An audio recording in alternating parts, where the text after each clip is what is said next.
Hello friend, स्वागत है आप सभी का अपने चैनल जीएम मैथ पर। फ्रेंड, आज की इस वीडियो में हम लोग कक्षा 8 के प्रश्नावली 1.3 का क्वेश्चन नंबर 10 को करने वाले हैं। यदि आप मेरे चैनल पर पहली बार विजिट किए हैं तो मेरे चैनल को सब्सक्राइब कर लीजिएगा और बेल आइकन को प्रेस कर दीजिएगा, जिससे मेरी वीडियो की सभी नोटिफिकेशन आप तक आसानी से पहुँच जाए। तो आइए हम लोग बिना किसी देरी की शुरुआत करते हैं वीडियो की। क्वेश्चन क्या कहता है कि एक ऐसी परिमेय संख्या जिसका कोई व्युत्क्रम नहीं है। ऐसी परिमेय संख्या है जिसका कोई व्युत्क्रम नहीं होता है। तो व्युत्क्रम का अर्थ क्या होता है फ्रेंड? तो व्युत्क्रम का अर्थ होता है कि अंश का हर और हर का अंश। यदि कोई संख्या है उसका अंश का हर में बदल देंगे और हर वाले को अंश में बदल देंगे तो उसका व्युत्क्रम कहलाता है। तो कौन ऐसी परिमेय संख्या है जिसका कोई व्युत्क्रम नहीं है? तो जीरो। ऐसा कौन सी परिमेय संख्या है फ्रेंड? तो वो संख्या है वो जीरो। जीरो एक ऐसी संख्या है फ्रेंड इसका जिसका कोई व्युत्क्रम नहीं होता। जैसे देख लीजिए उदाहरण में, चूंकि देखिए जीरो का व्युत्क्रम करेंगे। व्युत्क्रम का अर्थ क्या होता है कि अंश का हर और हर का अंश करना। तो देखिए यहाँ पे क्या हो रहा है कि इसके हर वाले को अंश में करेंगे तो 1/0 हो जाएगा।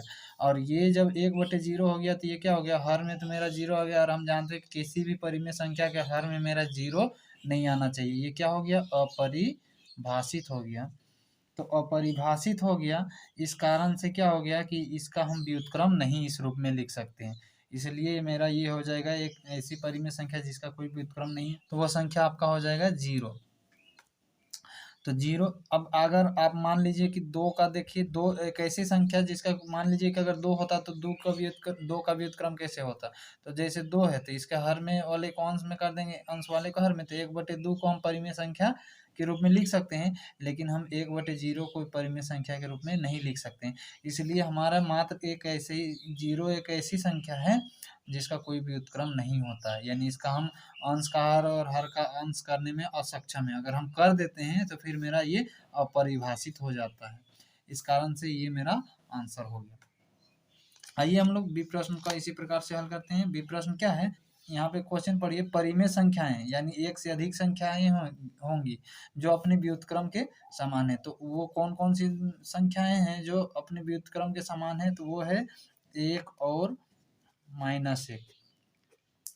व्युत्क्रम के कैसे समान है? तो आइए देख लीजिए। जैसे चूंकि अगर -1 का व्युत्क्रम करते हैं तो हमने क्या कहा? व्युत्क्रम किसको कहते हैं? जो अंश को हर और हर को अंश में बदल देंगे। तो ये देखिए यहाँ पे क्या है कि एक हर में है तो इसको हम अंश में ले आते हैं, और इसका जो एक है इसको हर में ले आते हैं। तो अगर आप चाहें तो माइनस को भी ला सकते हैं, लेकिन फिर यहाँ पे प्लस गुने माइनस कर लेंगे तो फिर ऊपर से चला जाएगा -1। तो क्या हो गया फ्रेंड? एक जो यहाँ पे था ये फिर से माइनस माइनस एक जो था यहाँ पे, फिर से यहाँ पे क्या आ गया? -1 ही आ गया। तो ये हो गया कि -1 का व्युत्क्रम क्या होता है? -1। तो यहाँ पे लिखे हैं कि -1 क्या है?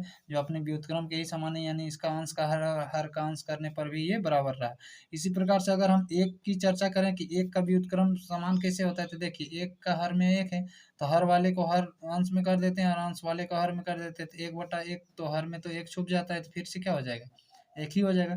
इस प्रकार से क्या हो रहा है फ्रेंड कि -1 और 1 का व्युत्क्रम क्या हो रहा है? तो समान हो गया। इसीलिए ये दोनों ही होंगे, इनके अलावा और कोई भी नहीं होगा। जैसे अगर मान लीजिए हम कहें कि 2 का व्युत्क्रम अपने समान है, तो चलिए देखते हैं है कि नहीं है। अगर 2 का व्युत्क्रम करते हैं तो क्या होता है? अंश का हर, हर का अंश। तो यहाँ पे क्या हो गया? तो 1/2 हो गया, जो कि यहाँ पे 2 था तो यहाँ तो 1/2 है, तो बराबर तो नहीं हुआ। अपने व्युत्क्रम के समान होना चाहिए, यानी ये 2 था तो यहाँ भी 2 ही होना चाहिए, तभी तो वो समान होगा। इसलिए ये आपका नहीं होगा। तो इस प्रकार से आपके हमने यहाँ पे दिखला दिए कि कौन कौन से क्यों समान होगी। आइए अब हम लोग सी प्रश्न को हल करते हैं। सी प्रश्न क्या है फ्रेंड? परिमेय संख्या जो अपने ऋणात्मक के समान है। ऋणात्मक का अर्थ क्या होता है कि उल्टा। कैसा उल्टा? तो चिन्ह का उल्टा। चिन्ह का उल्टा यानी माइनस का प्लस और प्लस का माइनस। जो अपने यानी उसका अगर हम प्लस या माइनस में लिखें तो क्या होता है कि वो अपने संख्या के ही बराबर होता है, यानी उस पर चिन्ह का कोई फर्क नहीं पड़ता है। तो आंसर क्या हो जाएगा फ्रेंड? आपका आंसर क्या हो जाएगा? तो आंसर में क्या हो जाएगा? जीरो। जीरो एक ऐसी संख्या है फ्रेंड जो अपने ऋणात्मक के ही समान है, यानी इसमें माइनस या प्लस का कोई फर्क नहीं पड़ता है। अपने उल्टा इसका प्लस का अगर माइनस भी कर दे या माइनस का प्लस भी कर दे तो कोई दिक्कत नहीं। जैसे देखिए फ्रेंड, एक उदाहरण ले लेते हैं। चूंकि देखिए अगर हम 9 + 0 करते हैं, देखिए इसमें प्लस की चिन्ह लगा रहे हैं तो भी क्या हो रहा है? 9 हो रहा है। और फिर अगर हम यहाँ पे 9 माइनस करें, यहाँ पे 9 - 0 करें, माइनस यहाँ पे सॉरी थोड़ा सा मिस्टेक हो गया, तो 9 माइनस 0 करें तो भी क्या हो जाएगा आपका, 9 में 0 भी घटाएंगे तो भी 9 ही बच रहा है। यानी कि क्या हो रहा है कि अपने ऋणात्मक के ही समान है। देखिए ये प्लस में 0 है, ये माइनस में 0 है, तो अगर ये बराबर नहीं होते ये दोनों आपस में, तो फिर यहाँ पे बराबर, अगर ये बराबर नहीं होते तो यहाँ पे अलग अलग मान आना चाहिए, लेकिन बराबर है तभी तो एक जैसा मान आ रहा है।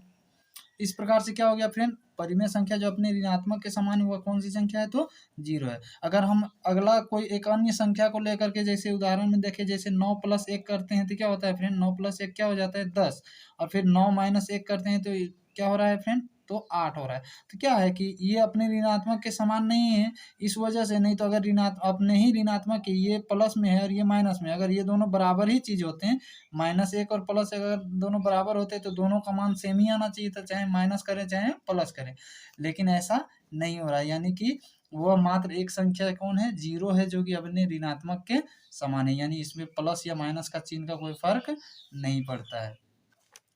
तो आइए अब हम लोग इसी प्रकार से डी प्रश्न का हल करते हैं। डी प्रश्न क्या है फ्रेंड, क्या परिमेय संख्या में भाग के अंतर्गत सम्मिलित होती है, तो आंसर क्या हो जाएगा, आंसर नहीं होगा।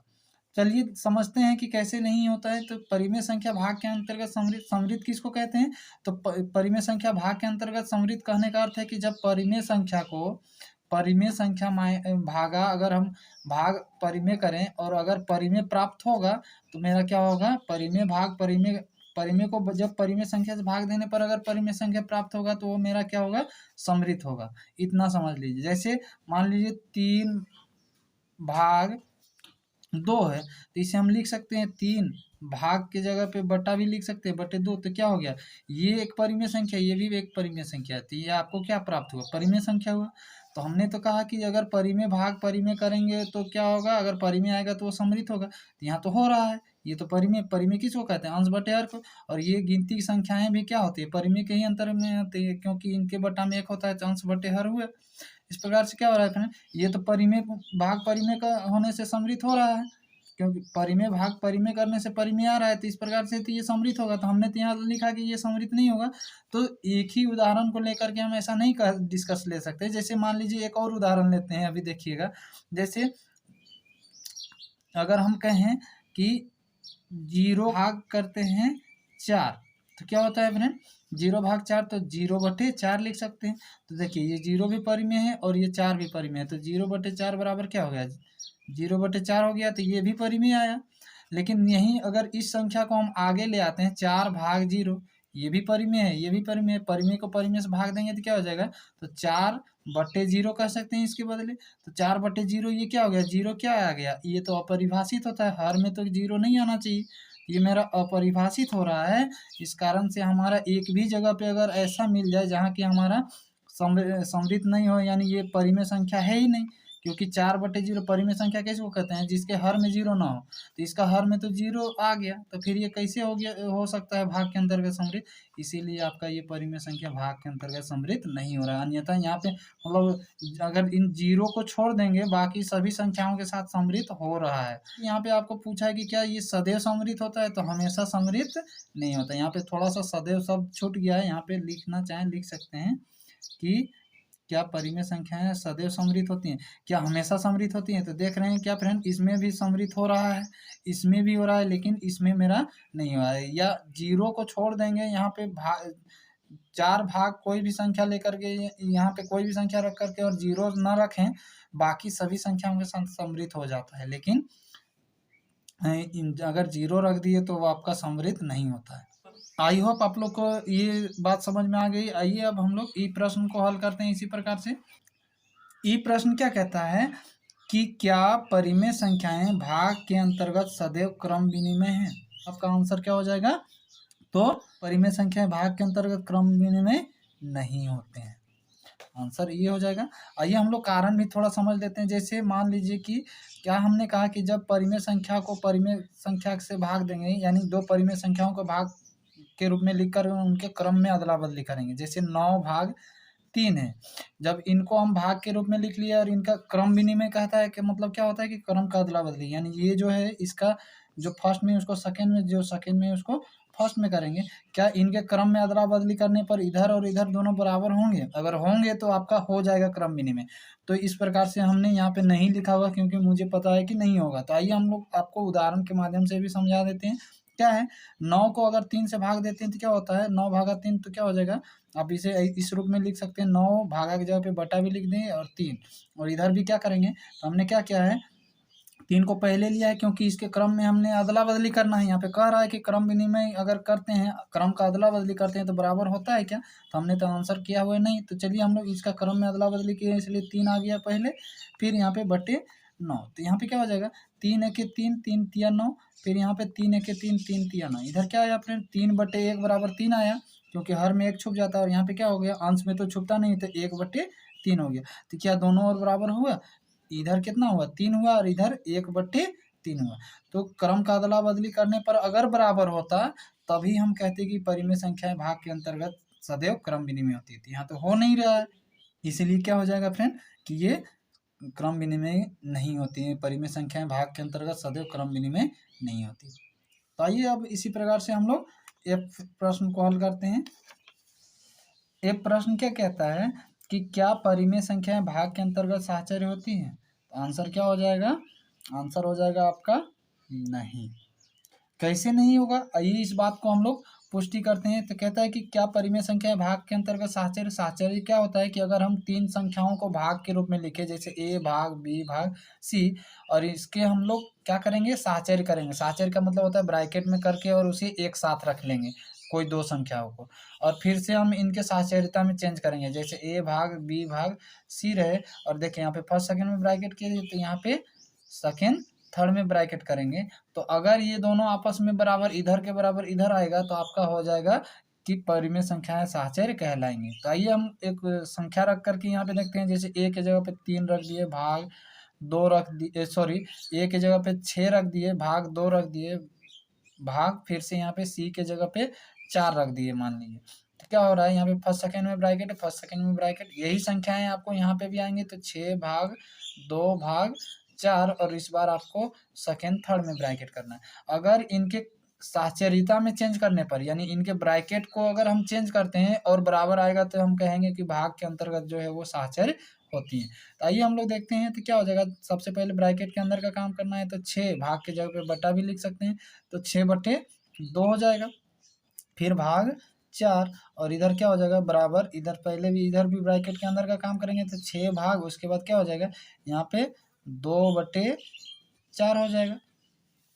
तो इस प्रकार से हो गया। फिर अब हम क्या करते हैं, यहाँ पे अगर कटती है तो काट लीजिए, 2 एके 2, 2 तिया 6 हो गया, और फिर यहाँ पे क्या हो जाएगा फ्रेंड, तो आपका यहाँ पे भी कटेगा, 2 एके 2, 2 दूनी 4, तो क्या हो गया, 3 इधर हो गया और इधर भाग 4 हो गया, बराबर इधर क्या बचा, 6 भाग, और इधर क्या हो जाएगा, 1/2 हो गया। तो इस प्रकार से क्या हो जाएगा फ्रेंड, यहाँ पे देखिए 3 भाग के जगह पे हम फिर से बटा लगा सकते हैं, बटा लगा दी, इधर भी क्या करेंगे, तो 6 है, और भाग की जगह पे हम बटा भी लिखना चाहें लिख सकते हैं, या फिर आप एक काम और कर सकते हैं कि जब अंश बटे हर के रूप में यहाँ ऑलरेडी है तो आप यहाँ पे भाग के जगह पे गुना लगा दीजिए, और ऊपर वाला नीचे, नीचे वाला ऊपर चला होता है।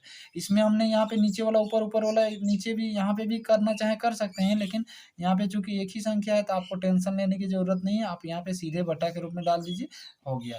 तो क्या हो जाएगा फ्रेंड, यहाँ पे 3/4 आया, और इधर कुछ और नहीं रहा, कट भी नहीं रहा है, तो इधर क्या हो जाएगा, 6 दूनी 12। क्या हो रहा है फ्रेंड, इसके हमने क्रम, इनके जब साहचर्यता में हमने चेंज किए तो क्या बराबर आया, LHS बराबर RHS नहीं आया, तो इसलिए ये साहचर्य नहीं कहलाए। तो आई होप आप लोग को समझ में आ गया होगा। आइए अब हम लोग जी प्रश्न को हल करते हैं। जी प्रश्न क्या कहता है कि क्या हम 1 को 0 से भाग दे सकते हैं, क्या हम 1 को 0 से भाग दे सकते हैं, तो आंसर क्या हो जाएगा, आप भी जानते हैं, सभी जानते हैं कि 1 को हम 0 से भाग नहीं दे सकते हैं। क्यों नहीं दे सकते हैं, तो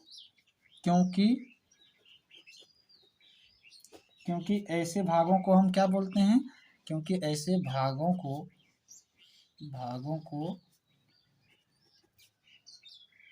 अपरिभाषित मानते हैं, अपरिभाषित मानते हैं। अगर हम भाग देना चाहें कोई दिक्कत की बात नहीं है, लेकिन ऐसे भागों को हम अपरिभाषित मानते हैं, तथा हम जानते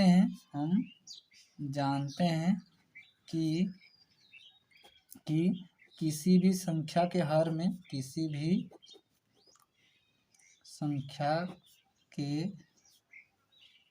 में सदैव एक रहता है अगर कोई न हो तो। अगर कोई न हो तो।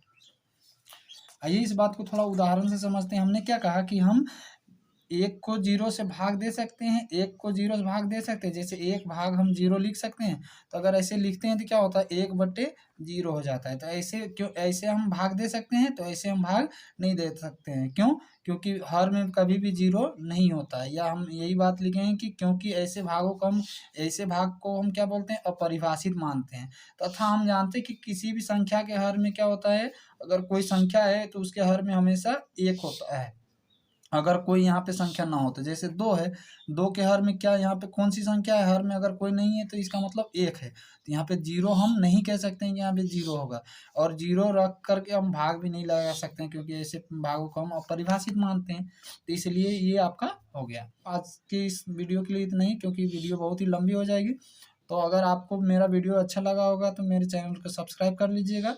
और आपको अगर ये कंटेंट अच्छा लगता है, अगर आपको पसंद आता है, तो अगर आपको कहीं और भी कहीं किसी चैप्टर में डाउट है, कमेंट बॉक्स में आकर के कमेंट कीजिएगा। मैं उन सारे कमेंट को पढ़कर आपको उन चीज़ों का सॉल्यूशन आपको वीडियो के माध्यम से प्रोवाइड कर दूंगा। धन्यवाद आप सभी का।